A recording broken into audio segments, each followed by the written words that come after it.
Belle victoire de la RDC, 65-58 face au Rwanda. D'ailleurs, c'est la toute première fois de l'histoire que les Léopards Basket battent le Rwanda dans une compétition officielle.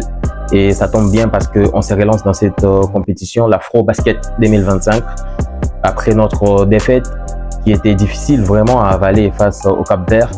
Et là, on espère que le dimanche 17 août, on va vraiment maintenir cet élan face à la Côte d'Ivoire parce qu'une victoire est impérative pour espérer décrocher une qualification. Mais dans ces matchs, on a toujours commis les mêmes erreurs que face au Cap-Vert, mais seulement cette fois, on a réussi à être plus solide derrière. On n'est toujours pas actif dans les rebonds offensifs. On n'arrive pas à bien les exploiter. Mais quand même, mention spéciale à Sako, auteur de 21 points, 13 rebonds et 4 contres dans cette rencontre. Il y a également John Jordan qui nous a fait beaucoup de bien avec son panier à 3 points à 40 secondes de la fin, si je ne me trompe pas.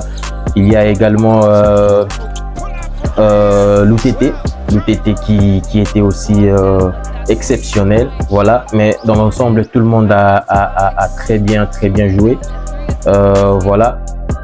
Très prochainement, face à la Côte d'Ivoire, il va falloir vraiment apprendre la leçon parce qu'aujourd'hui, j'ai eu l'impression qu'on n'a vraiment pas appris la leçon face au Cap-Vert où on avait quand même aussi, il y avait quand même de la place pour faire quelque chose, mais on n'a pas réussi à appuyer là où il fallait.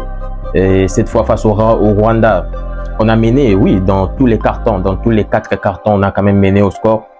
À la fin du premier carton, bien qu'on avait mal débuté, on a mené à la fin de tous les cartons. C'est vrai qu'au 3e carton, on a mené, mais on a été mal mené. Parce qu'à la fin, on a mené parce qu'on avait des points qu'on avait ramenés du 2e carton. On avait marqué que 2 points et on n'avait rien tenté devant. Voilà, donc à corriger face à la Côte d'Ivoire dimanche.